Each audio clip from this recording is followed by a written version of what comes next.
EVG integra culturas por medio de la educación. Por tal motivo, nuestra plataforma educativa está conformada por estudiantes y docentes latinoamericanos que comparten sus conocimientos trascendiendo fronteras.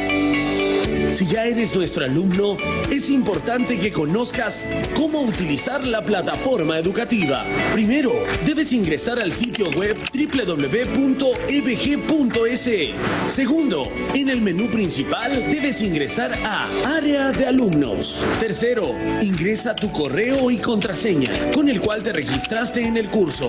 Cuarto, una vez que ingreses en la plataforma educativa, debes dirigirte a la fotografía del curso para que se despliegue el contenido. Quinto, los recursos que encontrarás en la plataforma son solicitud de certificado, ingresar a las clases en tiempo real, descargar documentos de la biblioteca virtual, revisión de notas. Sexto, cómo utilizar la plataforma educativa. Clic en la lección correspondiente. Si encuentras el botón Ver los cuestionarios de la lección, debes ingresar para resolverlo.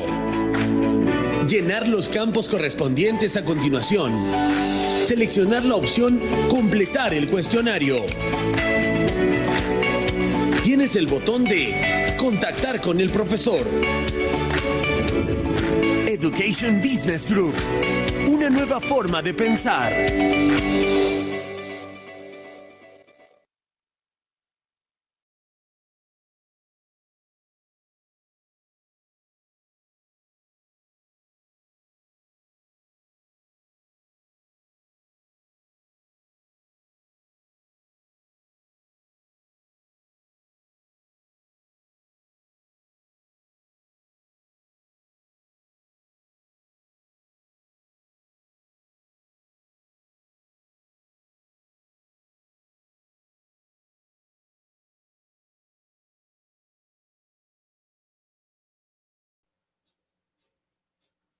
Hola, muy buenas tardes.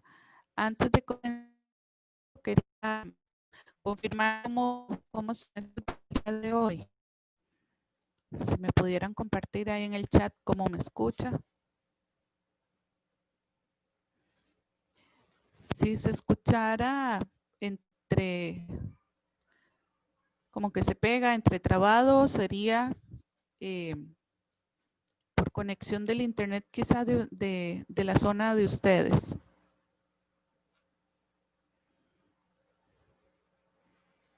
¿Sí? ¿Se va escuchando bien?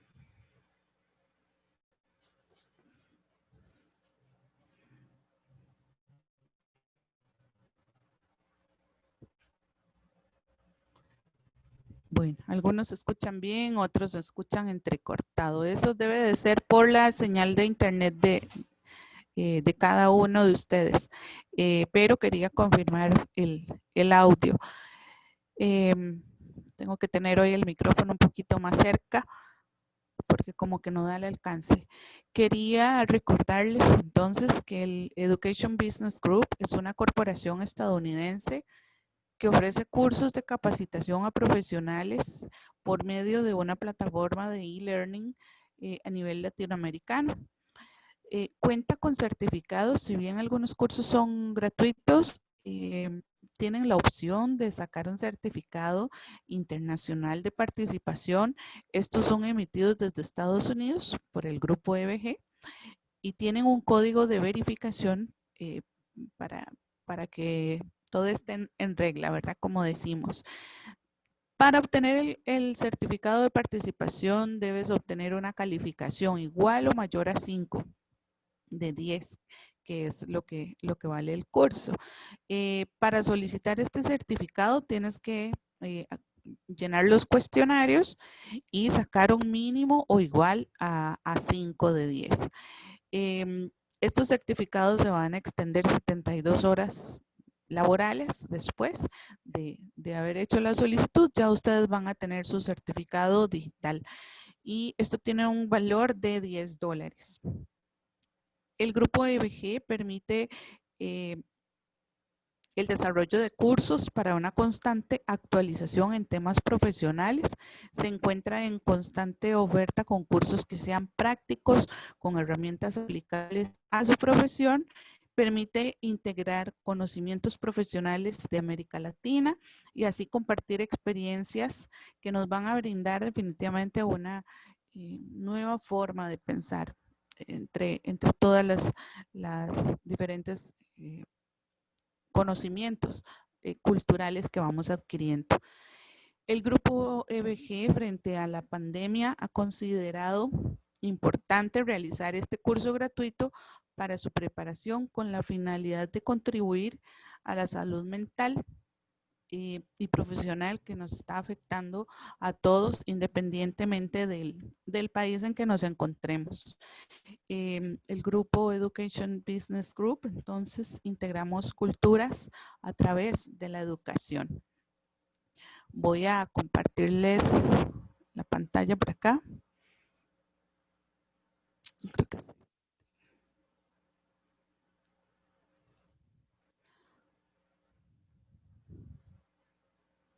Ok, ahí pueden ver la pantalla.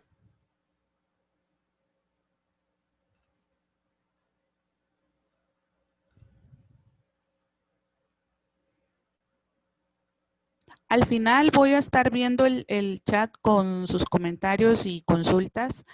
Al final hacemos un espacio para ver los comentarios y contestar algunas dudas que tengan. Hoy vamos a estar hablando sobre las funciones ejecutivas y la autorregulación de estas en la lectoescritura. Las funciones ejecutivas siendo motivo de investigación en relación con las habilidades o las herramientas de la mente de los estudiantes. Que los estudiantes tengan para planificar, para supervisar, para controlar, para autorregular la consecución de objetivos que se planteen para cualquier tarea a conseguir, sea desde amarrarse los zapatos hasta conducir un carro, ¿sí? Todo esto de las funciones ejecutivas es relativamente nuevo. Todavía hay mucho en investigación sobre la relación que hay en el aprendizaje de las habilidades en las personas cuando estamos aprendiendo en general. El lenguaje, en este caso, es una propiedad funcional de nuestra mente y la utilización de procesos. A ver, ¿por qué no se me pasa la utilización de procesos de pensamiento de alto nivel van a activar una zona en los lóbulos frontales que es donde se gestiona la comprensión de lo que estamos escribiendo. Es por acá en los lóbulos frontales donde absorbemos toda la información que vemos escrita por medio de la lectura. Los estudiantes, entonces, que desarrollan una capacidad de autorregulación de sus funciones ejecutivas, van a tener la capacidad de planificar una tarea. Puede ser una tarea fácil, como les decía antes, desde aprender a amarrarse los zapatitos, uno a uno qué paso, o uno a uno qué paso para lavarse los dientes, por ejemplo. Bueno, tomo un banquito, me subo al lavatorio, busco mi cepillo de dientes, tomo la pasta, le quito la tapa, pongo la pasta en el cepillo de dientes, abro el tubo, lleno el vasito de agua. Todos estos pasos para planificar una tarea tiene que ver con las funciones ejecutivas y aquella autorregulación tiene que ver con esa capacidad de hacerlo yo solito. Ya yo he interiorizado ese aprendizaje y puedo hacerlo paso por paso, ¿sí? No voy primero a sacar la pasta y lavarme los dientes, ¿sí? Tenemos que buscar primero el cepillo y y ponerle la pasta, o no vamos a buscar primero amarrar los cordones y luego meter el pie, ¿verdad? Toda esta planificación de tareas tiene que ver con la correcta autorregulación de funciones ejecutivas. Van a plantear objetivos de aprendizaje realistas que estén de acuerdo a sus capacidades y a su edad de desarrollo. No podemos pretender que un niño de 2 años que todavía está controlando sus funciones para caminar, corra como si ya tuviera 8 años, por ejemplo. Hay niños que tienen una motricidad un poco precoz y saben o tienen mucho equilibrio. Sin embargo, no es como lo esperado, porque apenas vienen con unos meses de haber aprendido a caminar solitos. Entonces, que este planteamiento de objetivos sean realistas, de acuerdo a su edad de desarrollo y sus capacidades. Pueden controlar su progreso, pueden ver cuando algo hice mal, entonces me devuelvo a hacer la tarea correctamente, aprecian la consecución o no de tales objetivos. Bueno, me estaba amarrando el zapato, pero vi que no le había soltado los cordones, por ejemplo.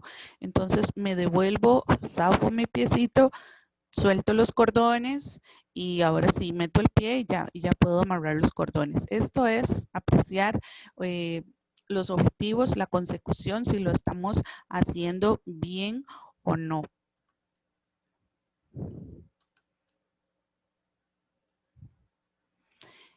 El funcionamiento de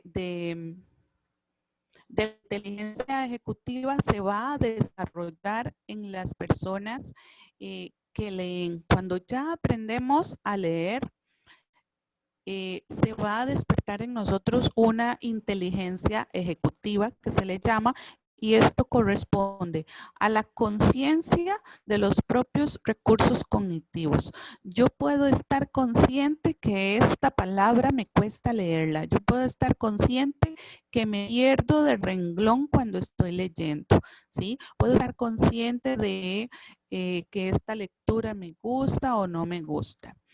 El control voluntario o automático del proceso de comprensión lectora.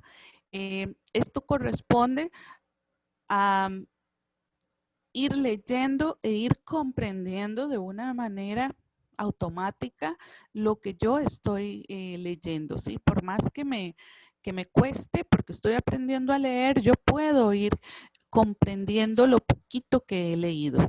El carácter autorregulatorio del proceso de resolución de problemas que la lectura pueda plantearles es un tipo de inteligencia ejecutiva donde yo puedo ver y regular si la lectura me es muy difícil o si es muy fácil y yo puedo comprender, o si definitivamente tiene palabras o oraciones que yo no estoy comprendiendo.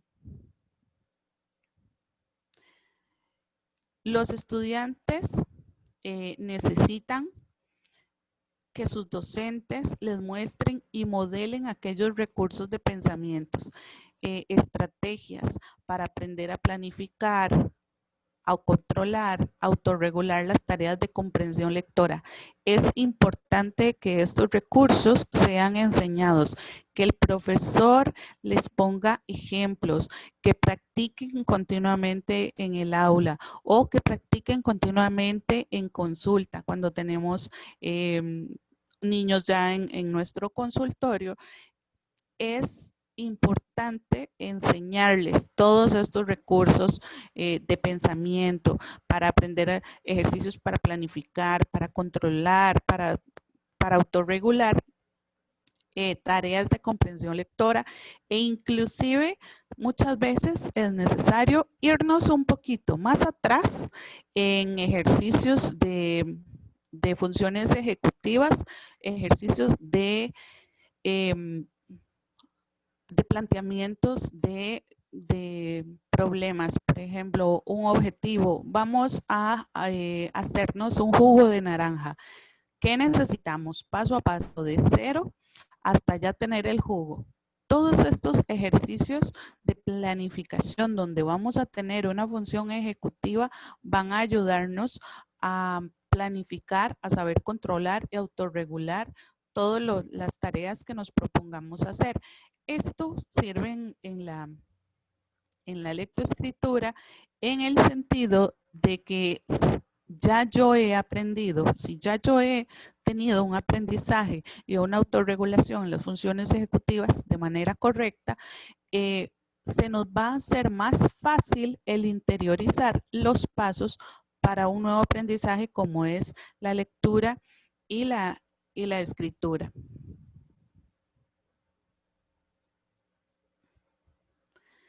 Desde un punto de vista evolutivo, es necesario considerar que las funciones ejecutivas como la inhibición y la memoria de trabajo van a comenzar a desarrollarse muy temprano en la infancia.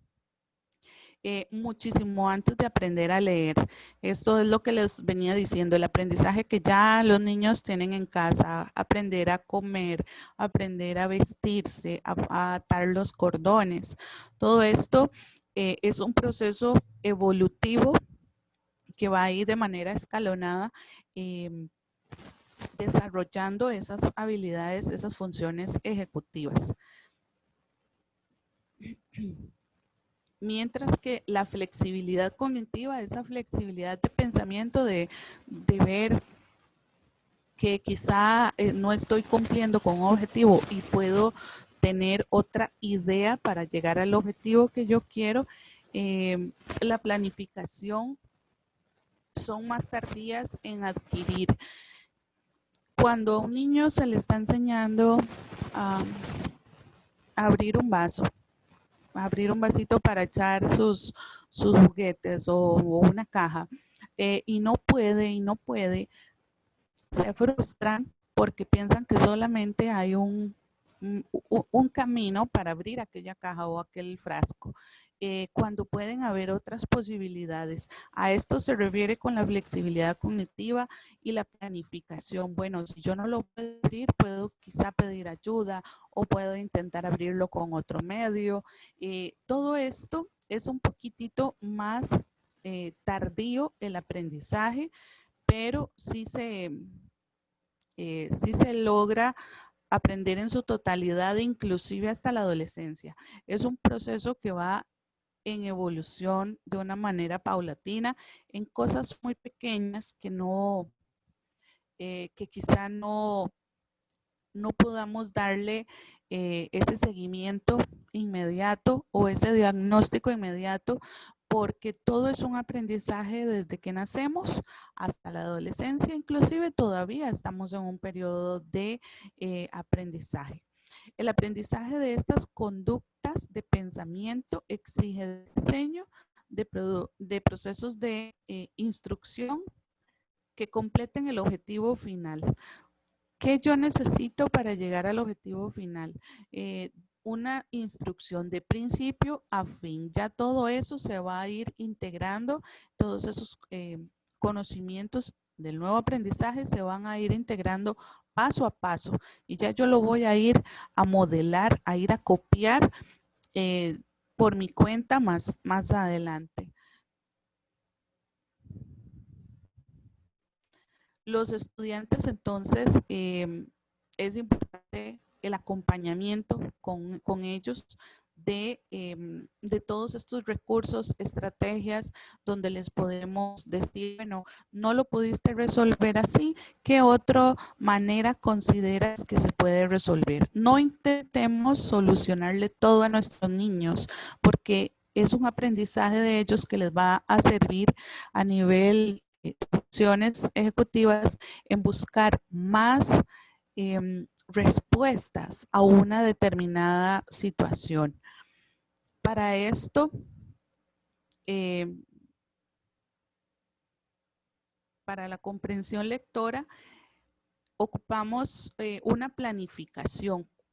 ¿Cuál es el propósito de esto? que la lectura y las estrategias tienen que ejecutar para conseguirlo. Mantener siempre en la mente el objetivo por el que leen. ¿Por qué yo estoy leyendo? Bueno, estoy leyendo para el examen de español y estoy viendo el sustantivo. Entonces, planificar cuál es el propósito de esta lectura y usar estrategias para conseguirlo. Bueno, voy a subrayar todos los sujetos que yo me encuentre en esta oración o en este párrafo yo voy a subrayar todos los sujetos que me encuentre. A eso se refiere lo que es la planificación. En este contexto de planificación, otras decisiones estratégicas que los lectores llevan a cabo para una buena lectura es la consecución del objetivo, como distinguir el género. Bueno, esto es como ya más a nivel de aprendizaje, estar pensando no solamente en leer, sino cómo yo estoy leyendo y qué estoy leyendo, distinguiendo un género textual y elaborando una predicción del contenido de lo que yo voy a leer. Esto lo hacemos de muy mal hábito los adultos cuando leemos un periódico. Elaboramos una predicción sobre el título que estamos leyendo en una noticia y no leemos el contenido. O solo leemos las negritas o las letras diferentes. Y ya de ahí nos hacemos contexto y nos hacemos toda la historia y no estamos leyendo en sí el documento, por lo que pueden haber sesgos o una historia totalmente diferente por no leer o no leer en su totalidad. El control se refiere a la flexibilidad cognitiva, a la inhibición y a la memoria de trabajo. Esa sensación de ser el dueño de lo que yo estoy leyendo, de comprender realmente bajo mis propias palabras que yo estoy leyendo. Por eso es importante cuando ponemos ejercicios de lectura o cuando estamos estudiando con nuestros hijos o con los chicos, ¿qué fue lo que entendiste de esto? Explícamelo con tus palabras, ¿sí? No leer textualmente o de memoria, que es un mal hábito también porque no se queda en la memoria de largo plazo, sino que queda en la memoria de corto plazo y en un determinado momento ya se nos olvidó. Esa sensación, esa flexibilidad cognitiva que nos permita sentirnos apropiados de esa lectura que estamos realizando. Los buenos lectores, una persona que aprenda a leer bien y con habilidades ejecutivas de control, tienen un objetivo básico como sería realizar inferencias. Esto se hace mucho más fácil ya cuando uno tiene un poco más de práctica en la lectura, ¿verdad? Comparaciones, conclusiones de lo que estamos leyendo. Establecer un seguimiento de la comprensión mediante la disposición y organización del contenido que se lee. Estas conductas de control van a requerir 3 habilidades para poder tener un mejor control de aquella lectura que tenemos, y sería la flexibilidad cognitiva, cuando las personas son hábiles para detectar y corregir errores de comprensión cuando leen. Ay, me equivoqué, dicen los chiquitos. No, esto no es así. O se enredan en alguna palabra y no la pueden decir. Entonces, a esto se refiere esta flexibilidad cognitiva. Cuando podemos detectar y corregir, los chicos son como muy entusiastas a la hora de aprender. Entonces, y muy constantes, cuando se equivocan, tienden a autocorregirse si se han dado cuenta, o si le hacemos esa observación, ellos inmediatamente se van a autocorregir. La inhibición puede pararse a pensar antes de actuar para decidir qué aspectos del significado del texto son relevantes y cuáles no. Esto durante la lectura van a suprimir respuestas habituales que los desvían del objetivo de la comprensión de lo que están leyendo. Entonces, esta parte de la lectura está muy aburrida, pero la que leí primero estaba muy interesante. Ya luego quizá vuelve a tomar otra vez la atención en lo que estaba leyendo.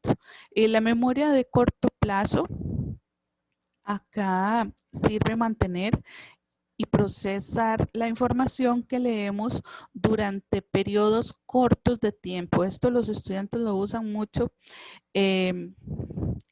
a la hora de estudiar. Estudian en último momento, casi que de memoria, y toda esta información queda en la memoria de trabajo, que al siguiente día o a los días ya se les va a olvidar lo que leyeron.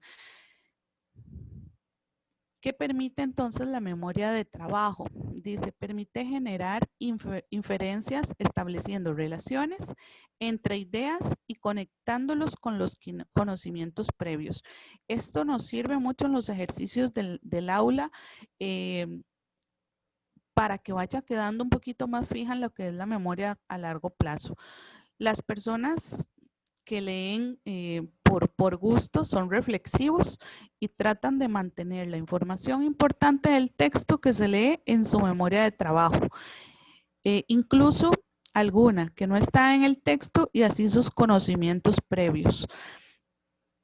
En la memoria de corto plazo, porque la vamos a tener como de manera, la vamos a estar utilizando, como cuando leemos para uno de nuestros diagnósticos o leemos algún test, por ejemplo, que lo vamos a estar utilizando. Toda esta información va a la memoria de largo plazo, de corto plazo, porque yo la estoy utilizando a diario prácticamente.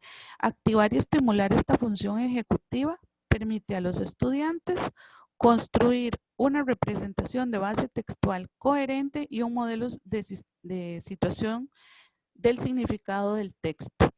Esto es lo que permite el trabajar la memoria de trabajo.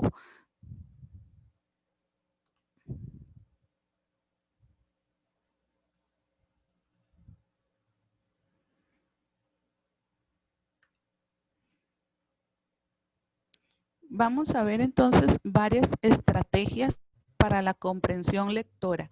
¿Por qué es importante la comprensión? No solamente para entender qué estamos leyendo y para ir haciendo ese hilo de flexibilidad cognitiva, de autorregulación de las funciones ejecutivas. No podemos nunca en ningún ámbito a nivel, cuando hablamos de personas, decir, es que quiero, por ejemplo, cuando me llegan a consulta, quiero un tratamiento para la ansiedad o necesito llevar terapia para el manejo de control de ira, o necesito que mi niño aprenda o refuerce su capacidad lectora. Le cuesta mucho leer, le cuesta mucho escribir. Estas estrategias siempre van a ir de una manera integral. Tenemos que ver un montón de cosas y mañana vamos a ver específicamente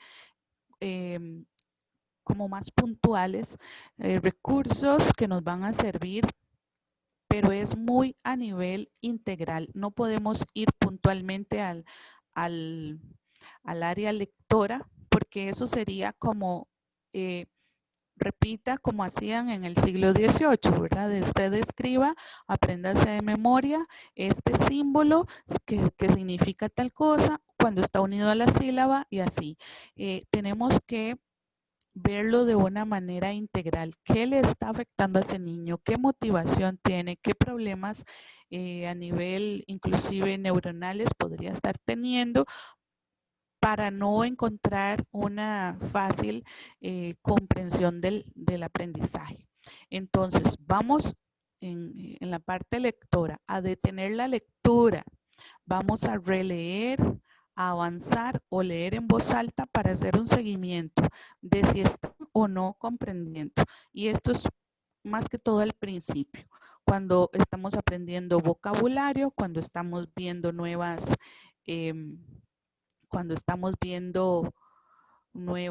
frases, integrando nuevos conocimientos, vamos a leer despacio, inclusive en voz alta. Si no vemos un aprendizaje o una comprensión muy clara, nos vamos a devolver y leer de una manera diferente para ir comprendiendo lo que estamos leyendo. Autocuestionarnos sobre aspectos del contenido del texto. Muchas veces en la educación solo que los niños repitan y repitan y repitan y que ojalá no pregunten avanzar la clase. Es importante ser un poco más empáticos en este sentido y dejar que los niños utilicen su motivación, no les quitemos ese impulso de preguntar, de autocuestionarse, de ver nuevos aspectos en un texto que quizá nosotros nos lo sabemos de memoria porque lo hemos repetido muchas veces con nuestros niños y ellos quizá están viendo aspectos diferentes que puedan inclusive enseñarnos y hasta ver de una manera diferente el cuento, por ejemplo, que están leyendo. Clarificar el significado de las palabras desconocidas, ver cuál es la palabra que yo no comprendo porque es una palabra nueva, ver su semántica, su pronunciación y por supuesto relacionarla con el contexto en el que yo estoy leyendo. Me acuerdo que mi hijo con 3 años nada más me decía, ya él sabía muchos conceptos abstractos, ya los podía integrar en una conversación y todavía no leía, pero ya el significado de las palabras ya él las estaba comprendiendo. Entonces un día me dijo algo así como, este dibujo quedó un poco difuminado. A los 3 años, la palabra difuminado es como que no es habitual en un niño. Y yo le pregunté, ¿qué es difuminado? Y sí, el contexto era real. O sea, el contexto estaba válido para lo que él me estaba diciendo. Entonces, el que los chicos aprendan nuevas palabras, que no lean de corrido, que vayan sacando las palabras, y estos son un ejercicio que se ponen mucho en clases, sacar palabras que no conocemos, buscar su significado y encontrar su posición en el contexto en el que la estamos usando. Realizar inferencias, esto es muy similar a de buscar palabras. Podemos hacer ejercicios también como comparaciones, conclusiones respecto a estas palabras que estamos viendo en determinado texto. Hacer uso de organizadores gráficos, tanto cuando se leen textos narrativos como informativos para ordenar el contenido que estamos leyendo.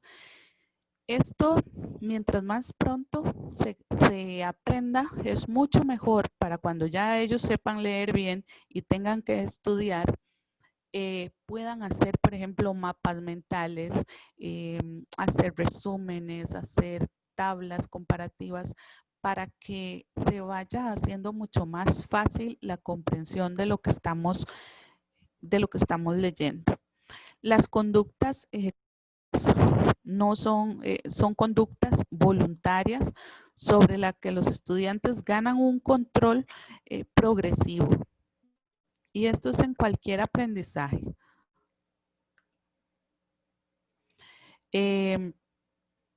ganan un control progresivo utilizando el lenguaje para guiarlos a lo largo de las tareas académicas. Los niños van a incrementar el control sobre sus habilidades ejecutivas a través de la regulación verbal. Se plantea el pensamiento en voz alta de los alumnos como una estrategia de control y de regulación en la comprensión lectora. Cuando yo leo en voz alta, yo me estoy dando cuenta de cómo yo estoy leyendo, si estoy leyendo muy cortado, si no estoy respetando los signos de puntuación, que respetar los signos de puntuación es importante para poder comprender lo que me está diciendo el texto. Si leemos de corrido, en el siglo XVIII se leía todo de corrido, no había ni siquiera espacios entre las palabras, pues era bastante difícil la comprensión de lo que estábamos leyendo. Esto se ha ido modificando, por supuesto, hasta hoy por hoy, donde los signos de puntuación son sumamente importantes a la hora de leer un texto, porque puede cambiar toda la comprensión de la oración. Entonces, el hacer estos ejercicios en voz alta nos permite esa regulación. En una situación de intercambio con el profesor, que nos ayuda a regular, bueno, estás leyendo así o le podemos hacer observaciones para que ellos vayan haciendo estos ejercicios de la mejor manera.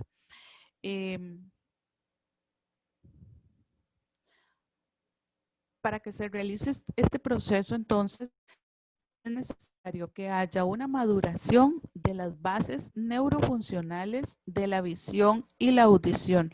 No hacemos nada con llevarlos 1000 veces a terapia, con darle los mejores profesores, si a nivel neurofuncional hay algo, un desperfecto ahí a nivel de visión y de audición, que el niño no esté captando bien lo que se le está enseñando. Vamos a ver aquí esta imagencita. Tanto el hemisferio derecho como el hemisferio izquierdo tienen sus funciones diferentes. El hemisferio izquierdo es como mucho más de acción y el derecho es más de análisis. Sin embargo, aunque los dos tengan funciones diferentes, no pueden funcionar uno sin el otro porque son un complemento. Necesitamos de ambos para llegar a la tarea que queremos. Vamos a estar viendo un poco de plasticidad mental, creo que es en la clase de mañana, porque es importante también no solo conocer ejercicios y metodología para yo enseñar, sino que nos vamos a encontrar de repente con personas que puedan tener alguna disfunción a nivel neuronal y no lo sepamos. O lo podemos identificar, de hecho casi siempre se identifica en los niños ya cuando están en la época escolar, se identifican algunas situaciones a nivel neuronal que les están dificultando el aprendizaje. ¿Y por qué no se había dado antes? Porque en las casas no los ponemos a hacer ejercicios de lectura ni de ejercicios para de preescolar, por ejemplo, como pintar, o no le estamos poniendo esa atención y ese conocimiento que tiene ya un profesional como un psicopedagogo o una maestra. ¿Qué quiere decir este cuadrito entonces? Ambos hemisferios están ligados. Lo que yo vea con mi hemisferio izquierdo lo voy a reproducir en mi parte derecha del cuerpo, ¿sí? Entonces, la mano derecha va,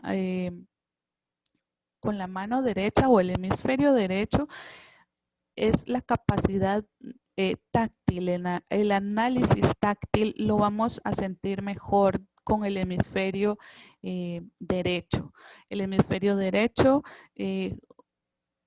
facilita también el análisis de la visualización espacial, el análisis de lo que mi oído está escuchando, el análisis, por ejemplo, de lo que yo estoy tocando. Mientras que el hemisferio izquierdo, acá en el hemisferio izquierdo vemos la parte del habla, vemos la parte de la escritura, vemos la parte de la escucha, del lenguaje, el cálculo matemático y el campo visual derecho. Nuestro hemisferio izquierdo va a proyectar lo que yo tengo en mi ojo derecho, por decirlo así. En cualquier actividad comunicativa se va a producir, cuando queremos comunicarnos, se va a producir aquella necesidad de querer comunicar este mensaje, esta idea. Y esto lo vamos a hacer a través de algún medio, por medio de aire, de agua, de ondas, de nervios, de papel, de humo. Y la recepción de este mensaje y su interpretación está en nuestros sentidos. Nuestros sentidos van a captar todas estas sensaciones que nos está llegando el mensaje. Entonces, la parte derecha va a ser mucho la parte de los sentidos, el táctil, la visión, el oído, pero aquel análisis, mientras que el izquierdo va a recibir igual la estimulación por los sentidos, pero es como más sensitivo, más a lo que qué emoción me está haciendo sentir este sonido, esta textura. Y la parte derecha va a estar haciendo aquel análisis, ¿sí? Por eso cuando trabajamos con niños es bueno trabajar con texturas, con sonidos, con olores, aún que estemos para aprender un idioma, por ejemplo, para aprender a leer o a escribir, que tengan, ojalá, hay cuadernos, hay libros de lectura que tienen olor, hay otros que tienen texturas, o hay otros que lo abrimos y sale la figura como tridimensional. Todas estas sensaciones van a estar haciendo que el chico interiorice por medio de la emoción aquel nuevo aprendizaje. Yo abro un libro y me huele a cerezas y veo la fruta, ya yo sé que aquella letra, aquella palabra significa cereza, porque me está causando una emoción y eso hace que el aprendizaje como que se pegue más en nosotros. El área prefrontal del cerebro va a integrar. Es ahí donde vamos a ver los elementos como son el sujeto, el verbo, el complemento, cuando lo estamos estudiando en nuestras oraciones de español. Todo esto, conocimiento, está funcionando en la parte prefrontal de nuestro cerebro. Él va a impulsar entonces al área de Broca y al área de Wernicke. El área de Broca junto al sistema límbico, que es como, el sistema límbico es el cerebro de las emociones, va a formar lo que es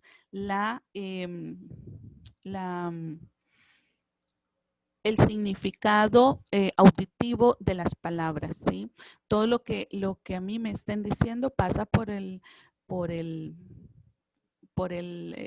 medio de impulsos por el área de Broca junto con el sistema límbico, y esos sonidos de las palabras es lo que va a generar como ese entendimiento de lo que me están diciendo. Como el sistema límbico es el cerebro de las emociones,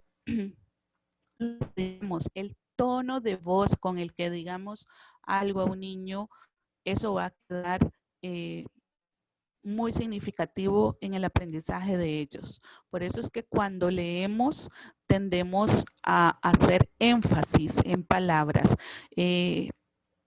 porque ellas van a generar una emoción y me van a quedar ahí en el cerebro más instauradas, y las voy a recordar con más facilidad. El lóbulo temporal, con respecto al área de Wernicke, funciona como una conexión entre el lóbulo temporal, el área de Wernicke y el área de Broca, donde ellas están unidas como por un fascículo arqueado, así se llama, ellas tres, y van a determinar el sistema auditivo verbal que va a interferir en la producción verbal de las palabras de los niños. Por eso, cuando hablamos de dislexia,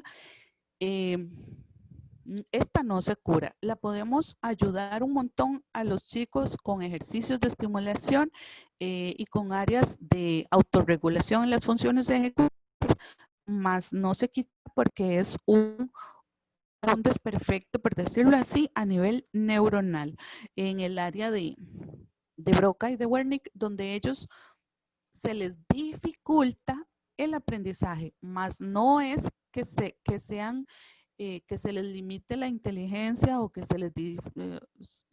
se les discapacite para comunicarse, no.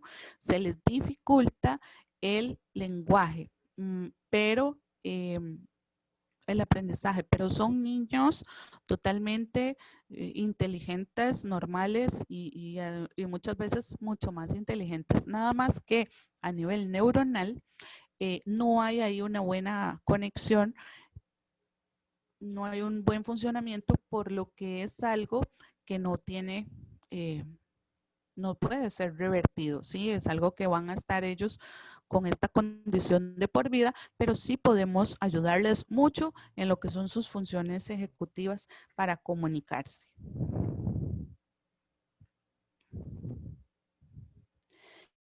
Proceso de lectoescritura. Hay 3 fases importantes ahí. Para que se realice este proceso es necesario que haya una maduración, por supuesto, de las bases neurofuncionales, auditiva y visual.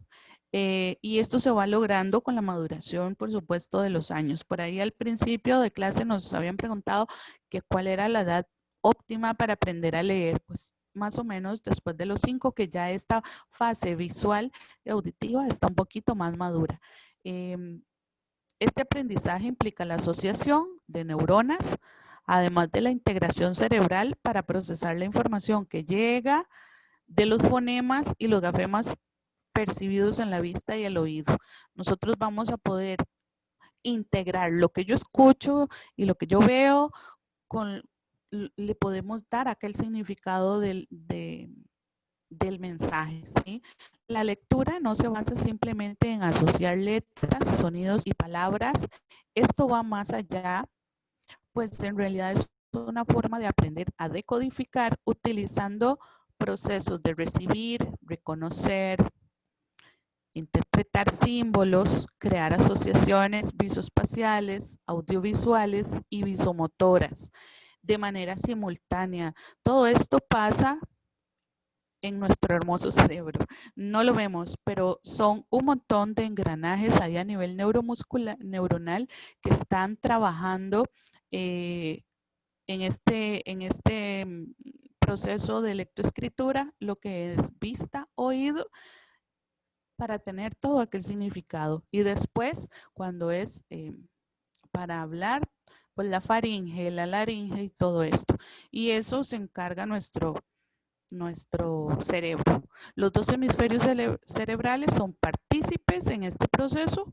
La labor del hemisferio derecho es ayudar a reconocer las palabras, tomar datos sensoriales, formar imágenes, funciona por intuición, crea esquemas nuevos sin relacionarlos con los previos, tiene la función de sintetizar, más no de analizar. El hemisferio izquierdo se encarga de procesar símbolos, los compara, compara datos con los que ya tiene reconocidos, se rige por la lógica. Este hemisferio es el encargado de la capacidad lingüística, además de ser más efectivo para la velocidad y calidad de procesamiento. Para la lectura se trabaja una serie de destrezas visoespaciales encargadas de reconocer los grafemas, interviniendo paralelamente las áreas visuales del hemisferio derecho. Cuando la lectura se realiza en voz alta, se va a requerir mecanismos del oído y visoespaciales, proporcionados por el hemisferio izquierdo, en especial por el lóbulo temporal. Para este proceso de lectura y de escritura se proponen entonces 3 fases, que son la logográfica, que consiste en el reconocimiento global de las palabras. La fase alfabética, en donde el niño crea relaciones entre los grafemas y los fonemas, tomando consideración las palabras y de las sílabas, van a tomar como un nuevo significado aquella palabra fonológica. La fase ortográfica, que es la tercera fase, donde el niño reconoce la palabra sin ayuda del análisis fonológico.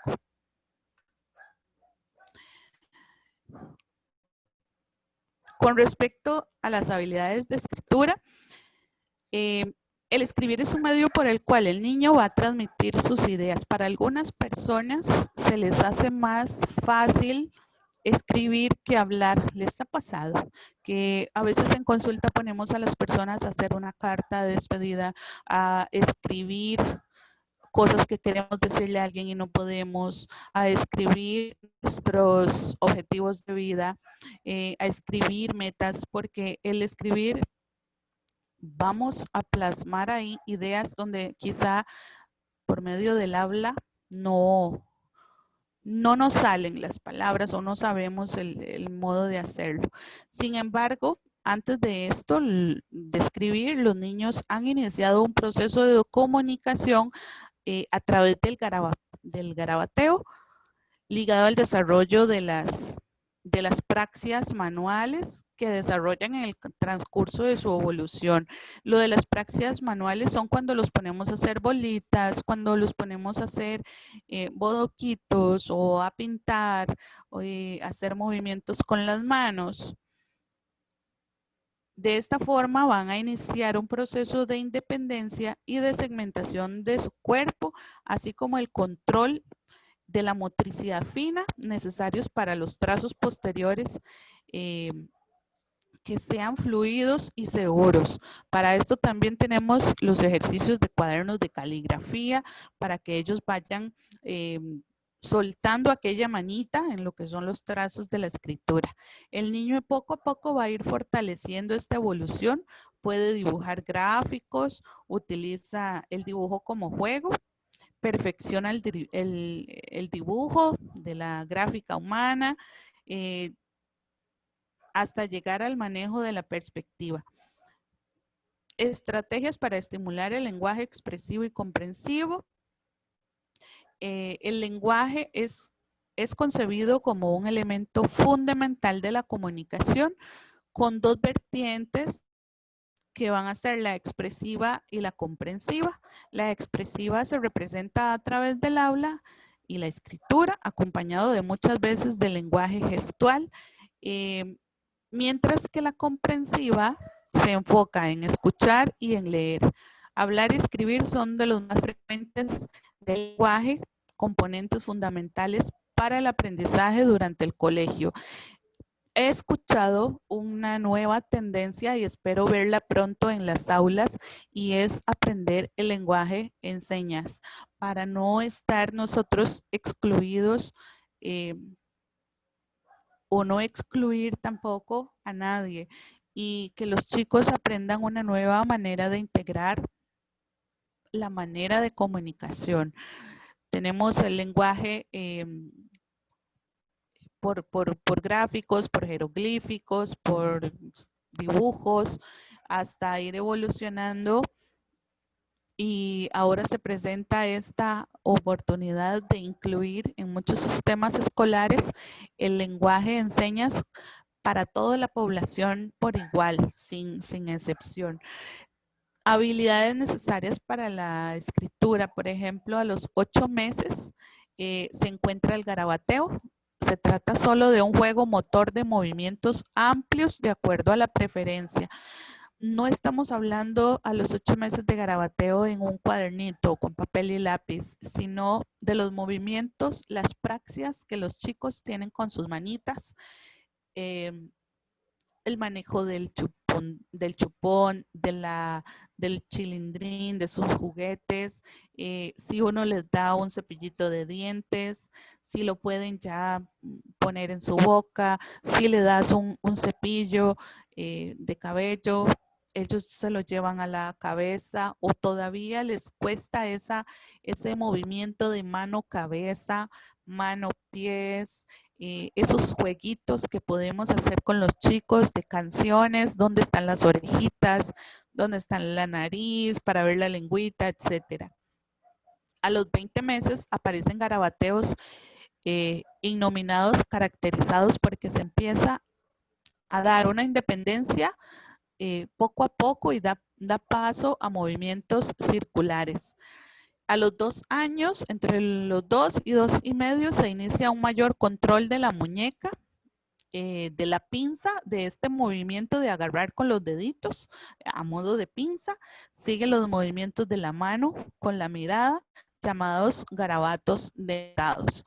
Ya poco a poco esto va evolucionando y los chicos tienen un mayor control de sus movimientos.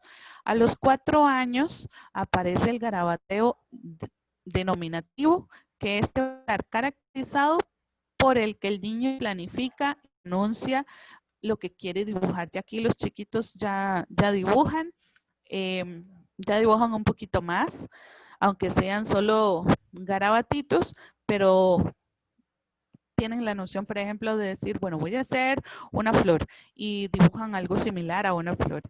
Pero tienen esa planificación de si yo voy a dibujar una flor, ¿por dónde comienzo a dibujar una flor? A los 2 años, si le das a un niño, dibújame una flor, va a dibujar tal vez un círculo, ahí como un garabato, y decir, esta es mi flor. Ya a los 4 años, con esta planificación, él va a empezar por la maceta, por el tallo, o quizá va a empezar por el centro de la flor, le va a hacer los pétalos. ¿Ves? Ya hay una planificación en este sentido. Vamos a dar un espacio para ver el chat, a ver qué hemos estado hablando.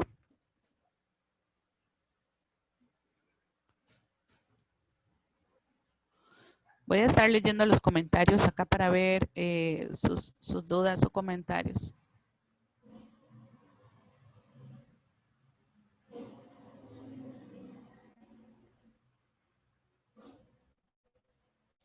Van a disculpar, pero al final, o sea, cuando yo estoy compartiendo, no puedo acceder a los mensajes. Entonces, van a disculpar lo del micrófono.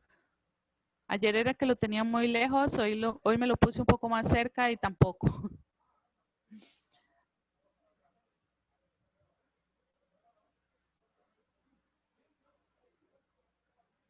Sí.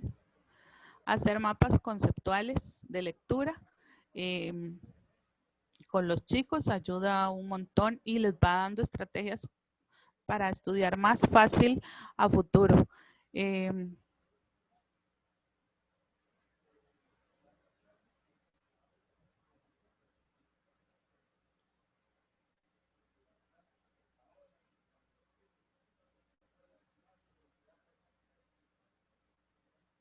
Si el niño no ha entendido lo que está leyendo, se le ayuda a releerla de una manera dinámica hasta que logre comprender la lectura. Ajá, ayuda mucho esto a la comprensión lectura, sí. Hay un libro mágico, lo golpeas y desaparecen las letras. Lo acaricias y vuelve el contenido, es muy bueno. Ajá.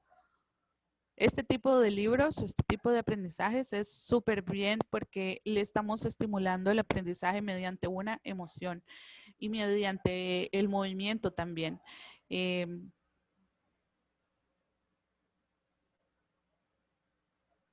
Sí, definitivamente el aprendizaje de antaño, como es la repetición, repetir y repetir, sin entender yo nunca que estoy repitiendo, eso genera mucho cansancio y mucho rechazo. Por eso es que ahora tenemos tantas personas tan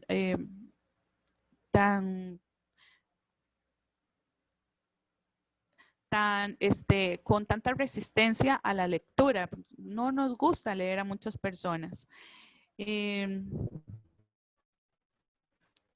Hay niños con retardo mental o con, ay, se me fue la palabra de esto que dije antes. Bueno, se les va a alerdear el aprendizaje, pero es cuestión de paciencia. Podemos usar técnicas y ahí entra en juego nuestra creatividad. Ya el conocimiento profesional lo tenemos, pero entonces tenemos que buscar formas creativas de hacerle llegar al niño ese aprendizaje. Y de una manera un poco más lenta, ¿sí? Pero que ellos no se frustren, que no van al ritmo de otros niños. Estamos tan acostumbrados a nivel social de decir, mi niño ya camina, ¿por qué el tuyo no? O su niño a qué edad empezó a gatear, ay, ¿por qué tan tarde? O mira, fulanito no habla, ya tiene 2 años. Queremos que los chicos todos hagan lo mismo a la misma edad. Todos tenemos un ritmo diferente de aprendizaje y tenemos que respetar el ritmo de cada niño. Por supuesto que hay que ver si necesita un poquito de estimulación, pero si no,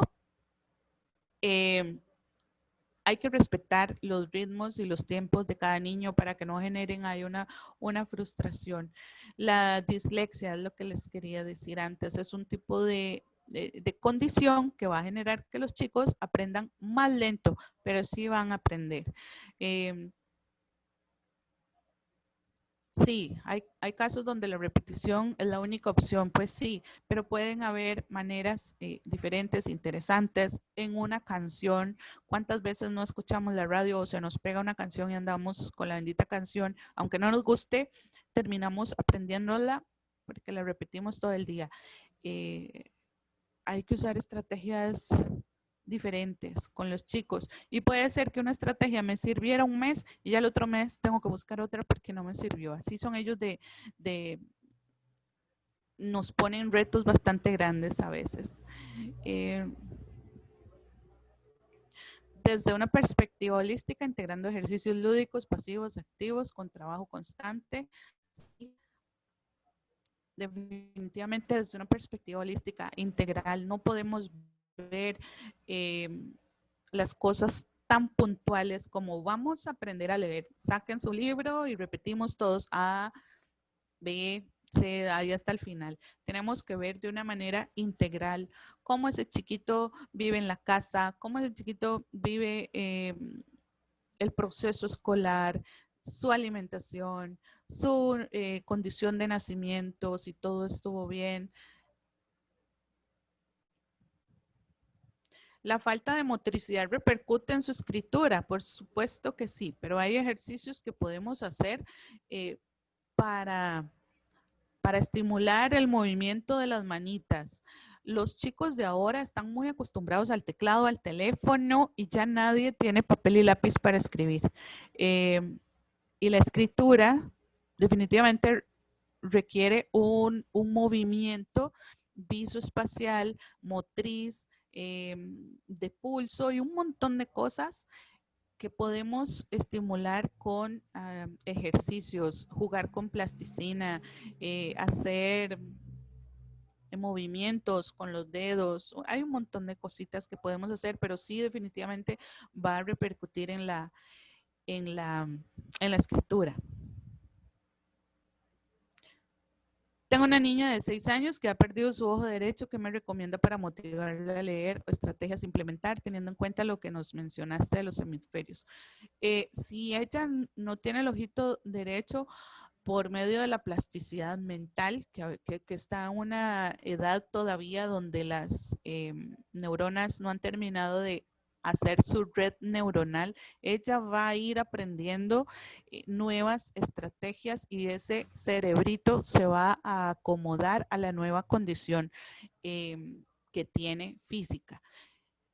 Le podemos ayudar con estrategias, ahí tendrías que ver quizá con un psicopedagogo que ver específicamente el caso para ver cuáles son las habilidades de ella, cuáles son los gustos, cuáles son las competencias que tiene para irle haciendo ejercicios adecuados para ella, porque no podemos dar como recetas puntuales o no podemos dar indicaciones puntuales porque cada caso es diferente.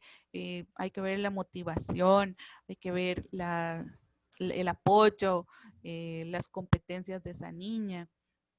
Hay que ver muchas cositas, pero ese cerebrito todavía está creando ahí redes neuronales que van a hacer que ella tenga a futuro una capacidad de visión y una capacidad de desempeño perfectamente como las personas que tienen dos ojos funcionando.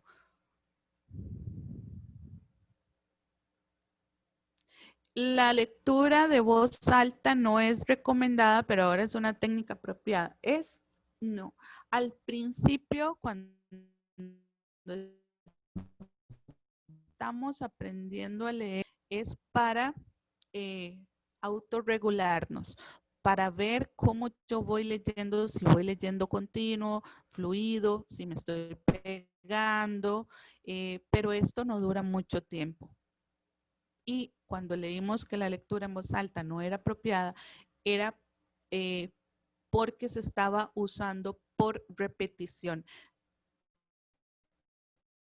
En el siglo XVIII se usaba leer en voz alta para aprendernos las palabras de memoria. Aquí ya ahora aprendimos a usar el silabeo y aprender a formar así las palabras. Por eso es buena la lectura en voz alta durante un tiempito para que usted se vaya autorregulando la velocidad, cómo yo comprendo, cómo yo voy leyendo, ¿sí? Pero esto es por un tiempito corto. En el siglo XVIII se usaba la lectura en voz alta para memorizar lo que yo estaba leyendo, o sea, y no se leían muchos textos, eran más que todo como listas de cosas, listas de situaciones, de personas, de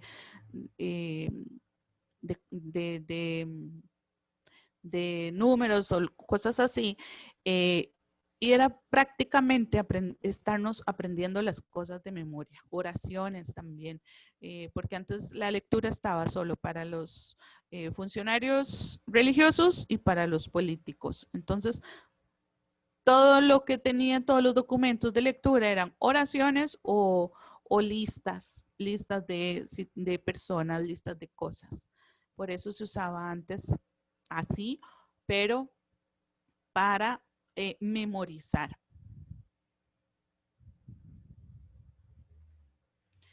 Sí, la modulación de la voz en el proceso de aprendizaje del lector está vinculado con las emociones totalmente, por eso las maestras tienden a hacer lecturas con tanta emoción, porque va a quedar todo ese aprendizaje interiorizado en los niños y les va a mantener la atención en lo que estamos leyendo. ¿Cómo aplicar las estrategias de las funciones ejecutivas en el proceso de la lectura?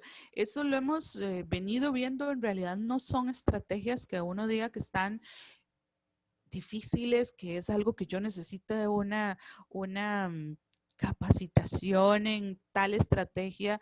Hay ejercicios y hay test que nos sirven de herramientas, que ahí es donde sí ocupamos capacitación, pero hay estrategias a nivel integral que nos van a ayudar siempre con los chicos.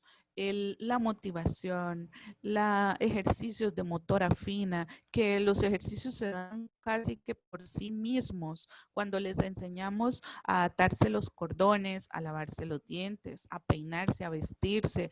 Todo esto va haciendo, todo esto son estrategias, son técnicas que ellos van aprendiendo para ir madurando sus funciones ejecutivas.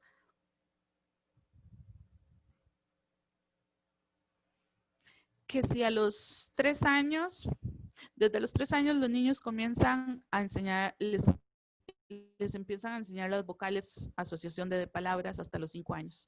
Que si es adecuado, Ya la edad maduracional en estos tiempos la edad maduracional del cerebro a nivel visual y auditivo de un niño de ahora de estos tiempos del 2000 para acá no es lo mismo como nosotros que tenemos 40 y tantos para atrás.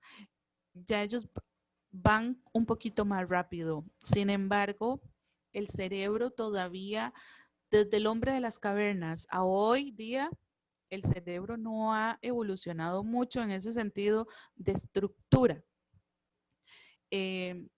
Por lo que no está él tan preparado a tanta sobreestimulación.